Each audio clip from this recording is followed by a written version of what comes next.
Wala hong tinatago ang pamilya Diskaya at haharapin po namin ito ng may pagtalima sa supina ng House of Representatives or Senado.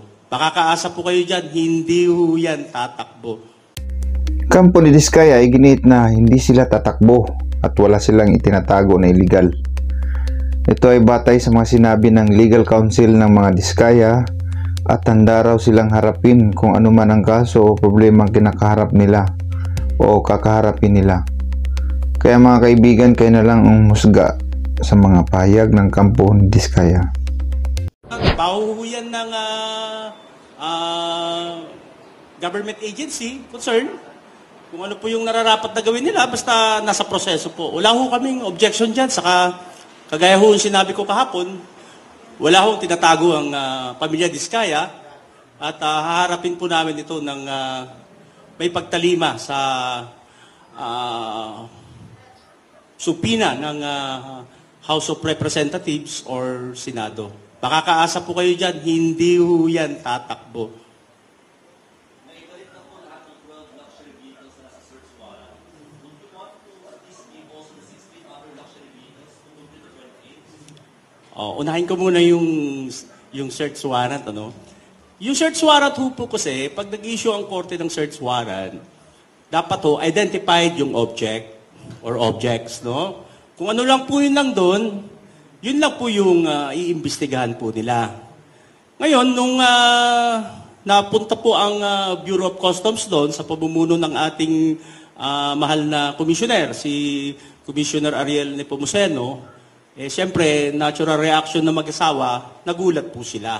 Kasi hindi ko talaga nila alam na may search warrant.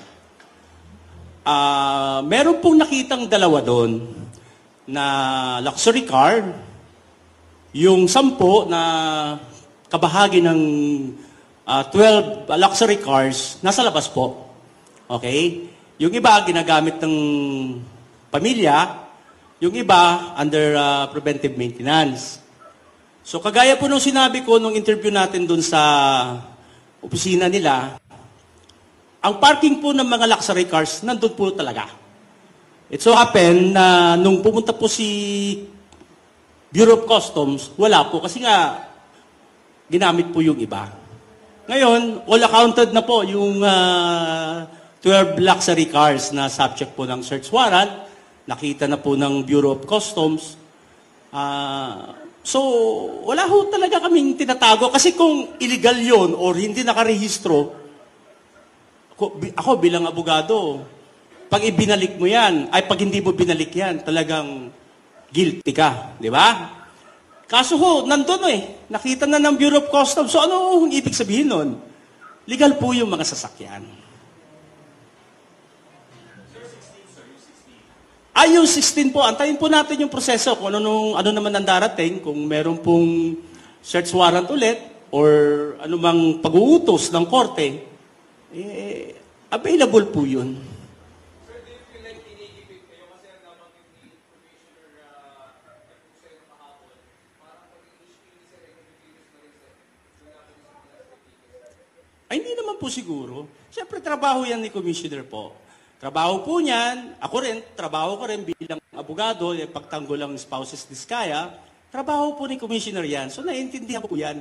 Wala akong masama doon. Siyempre, kailangan ho nila magbigay din ng deadline, di ba? Kasi nga, siyempre nagulat din sila, bakit wala doon yung 10? 2 lang ang meron. Di siyempre, magre-react po yung good commissioner.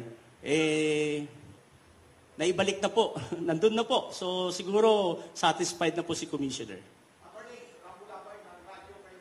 Yes, sir. Itong mga sasakyan to, local to, hindi to imported. Dito mismo dinigit. Opo, nasabi ko na po yung interview natin sa opisina ng mga spouses Diskaya na lahat po ay locally purchased. Locally purchased po lahat.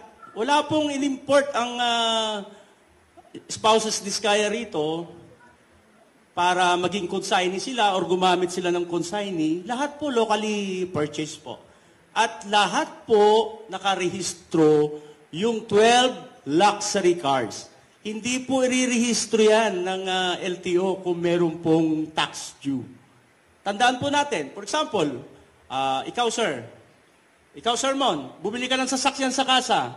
Di ba? Hindi rirehistro yan ng car dealer kung may problema. Yung identification mo or whatever, yung details mo, hindi yan rirehistro.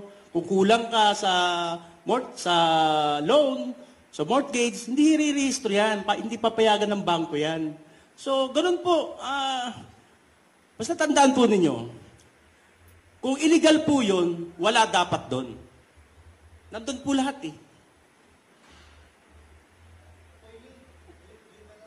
Yes, Sir Jun.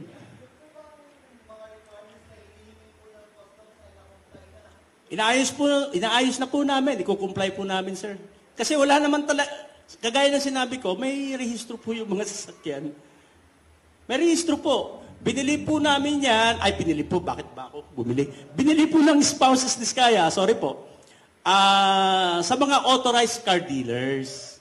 Yan po. So, yung mga authorized car dealers, sila na ho yung bahalang nagparehistro dyan. Parang ikaw din, Sir John, pag bumili ka ng sasakyan, yung car dealer mo na magpaparehistro. Antayin mo na lang, tawagin ka, Sir John, ilabas mo na yung sasakyan mo, registered na. Di ba? Ganun po ba yun, Sir John? Tama po ba? Oh. Sandali. Oh, palak. Opo, sir.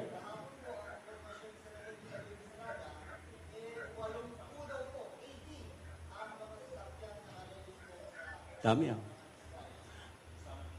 Okay. With all due respect to Senator Jinggoy, binoto ko nga yan eh.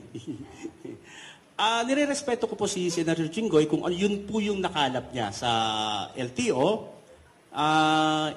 I-double check po namin.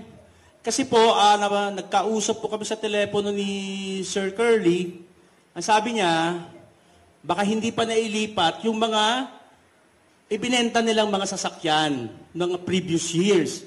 Kasi di po ba, for example, nagbenta ka ng sasakyan, Sir Jun, tawagin kita ulit. Example, binenta ko po yung sasakyan sa'yo, pero hindi mo pa nililipat sa pangalan po, it follows na ako pa rin yung registered owner sa LTO. Ganun po yung paliwanag sa akin ni Boss Curly, si Sir Curly, ang sa pantahan niya, baka yung nakabili, hindi pa inilipat sa pangalan po nila. So, ganun po yun. Ganun po. So, i-double check po namin kung ang tama po yung may 80. Do-double check po namin.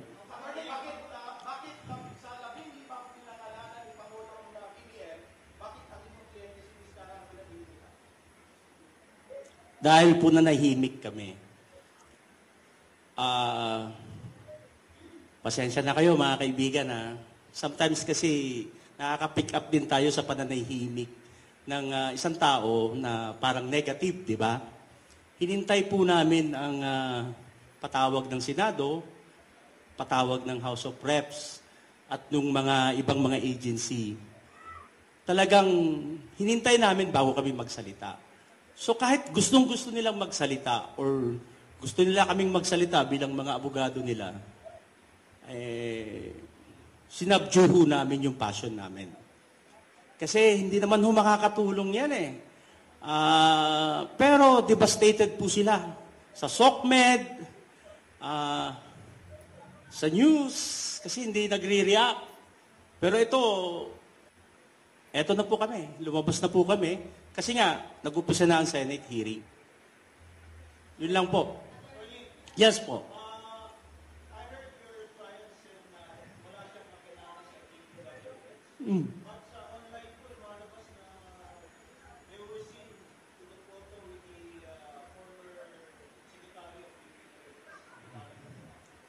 Normal naman po yun, sir. Ako nga, nagpapapicture kay Governor Chavit eh. Pero hindi naman niya ako kilala personally. Normal po yun. For example, ikaw, sir. Sino po politikong nakadaupang palad mo na nagpakuha ka ng picture sa kanya? Vico Soto. Kilala mo po ng personal? Talaga? Oh, so, good for you, sir. Good for you. Di ba? Ganun po tayo eh. Aminin po natin, tayong nasa mga kaibigan natin sa media. Hindi naman po ibig sabihin na nagpa-picture ka eh, may connection ka na. Di ba? Ako rin po, bilang practicing lawyer, may mga politiko rin po akong, ay, papicture po tayo, boss. Ganun. Pero di naman ibig sabihin nun, may connection na.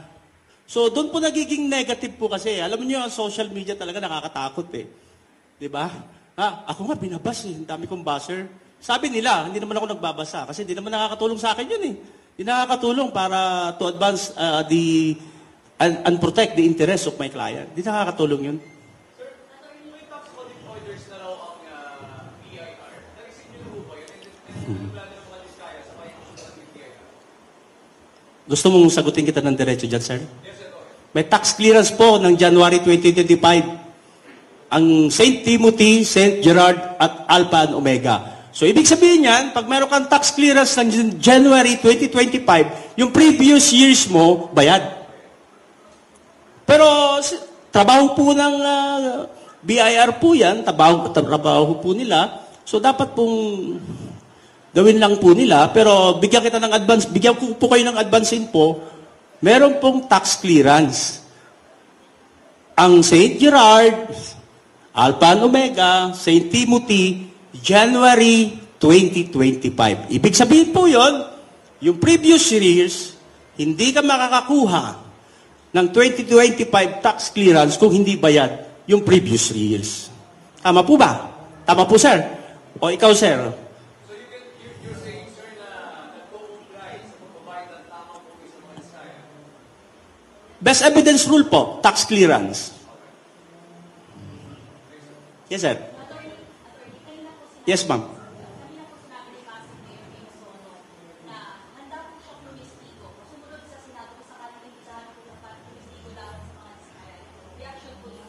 I cannot speak for the good mayor po.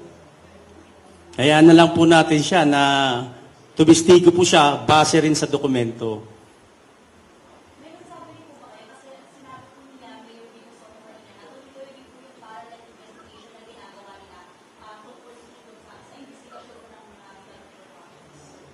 Ay, hindi ho ako makakapag-comment kay Mayor Vico kung ano po yung posisyon niya. Pero ito sasabihin ko po sa inyo. Lahat po, yung St. Timothy, Alpha and Omega, St. Gerard, may 2025 business permit. Oh, parang yung kanyon, tax clearance. Oh. Ayaw ho kasi namin pumatol sa social media. Ayaw ho namin ng chismis. Gusto namin dokumento. Kasi ang labanan ho dito, dokumento, hindi ho chismis, hindi ho sokmet. Yes, sir. Po?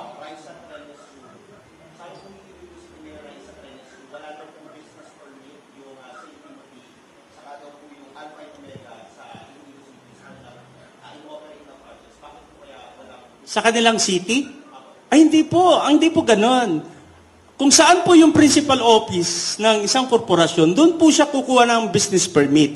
Yung pag-construct po ng proyekto sa Iloilo, ay sumali ho sila sa bidding. Okay? Ang implementing agency po, lahat ng dokumento dyan, dapat yung implementing agency, kung DPWH yan man o LGU, sila po ang dapat makipag-cooperate sa tamang ahensya rin po.